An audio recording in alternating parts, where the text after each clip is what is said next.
Жалал Абадта Ооза чарга келген адамдар массалык түрдө ууланышты. 2023 жылдын жазынан тарта азыркы күнгө чейин 1 жыл ичинде Жалал Абадта 3 жолу массалык уулануу болду. Кандай чаралар көрүлүп жатат? Кененирээк кийинки мүнөттөрдө.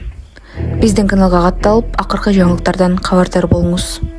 Жалал Абад облусунда жергиликтүү тургундар массалык түрдө ууланып, 12 адам облустук ооруканага кайрылышкан. Анын ичинде 10 адам амбулатордук дарыланууга жөнөтүлүп, 2 ооруканага жаткырылган. Бул тууралуу Жалал Абад облусунун ооруканасынан кабарлашты. Дарыгерлердин айтымында, облустун ар кайсы райондорунан келген тургундар Сузак районунун Саты айылындагы эс алуу жайында ооз ачууга чогулушкан.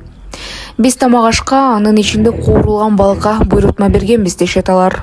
Алардын оны экспертизадан кийин кое берилген, 2 ооруканада калып, бирок 2 күндөн кийин үйлөрүнө чыгарылды деп билдиришти аймактык ооруканадан.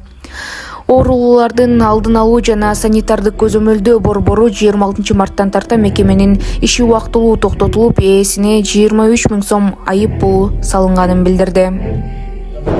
Мусулмандардын дин башкармалыгынын төрагасы муфтий Равиль Гайнутдин 15 жаштагы өспүрүмдү эмгек үчүн медали менен сыйлады. Эскерте кетсек, 22 мартта Кыргыз колдо болуп өткөн окуяда кыргызстандык Ислам Халилов террордук чабуул учурунда 100дөн ашуун адамдарга качууга жардам берген.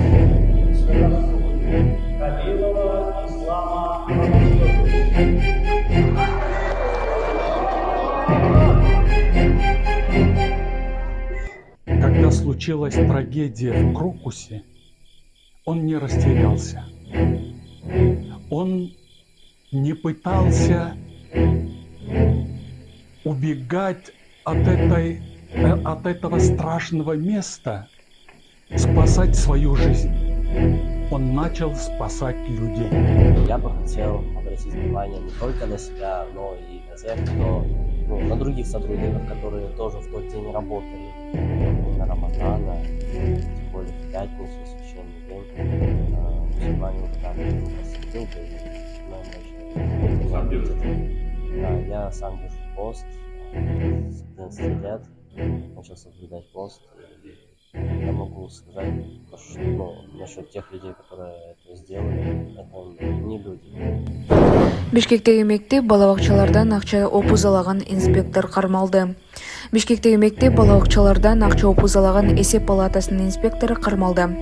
УКМК тарабынан инспектор МФК Бишкек шаарынын мэриясынын Октябрь райондук билим берүү башкармалыгында жүргүзүлгөн аудиттин жүрүшүндө отчетто финансылык коддонуу мыйзам бузуулардын шылтоосу менен, ошондой эле 22 билим берүү мекемесинин финансылык чарбалык ишмердүүлүгүнө андан ары текшерүү жүргүзбөгөндүгү үчүн 19 мектеп жана 3 балдар чыгармачылык борбору 2022 жылга карата башкармалыктын жетекчилигинен акча талап кылган.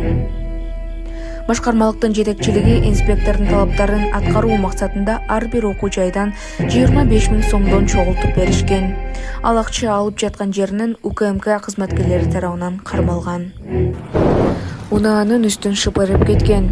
Токмоктогу айланма жолдо Урматтуу Москва шаарындагы мекендештер, Умбем клиникасы төмөнкү кызматтарды сунуштайбыз. Педиатр, гинекология, стоматология, неврология, хирургия, кардиология, лор, УЗИ жана башка. Андан тышкары массаж жана бардык лабораториялык анализдер. Толук маалымат +7 925 103 22 77. Биздин дарек Москва шаары, метро Нахимовский проспект, Сивашская 7, корпус 2. Сиздин ден соолугуңуз биздин камкордук. Чыгармачылык борбору 2022 жылга карата башкармалыктын жетекчилигинен акча талап кылган. Башкармалыктын жетекчилиги инспектордун талаптарын аткаруу максатында ар бир окуу жайдан 25 000 сомдон чогултуп беришкен. Ал акча алып жаткан жеринен УКМК кызматкерлери тарабынан кармалган. Унаанын үстүн шыпырып кеткен. Токмоктогу айланма жолдо жүрөгүшүн алган жол кырсыгы катталды. Токмок шаарындагы айлануу өтүүчү трассада коркунучтуу кырсык болду. Toyota Ipsam үлгүсүндөгү унаа жана DAF үлгүсүндөгү жүк ташуучу унааны сүзүп алган. Кырсыктын кесепетинен айдоочу жана бир жүргүнчү каза тапты.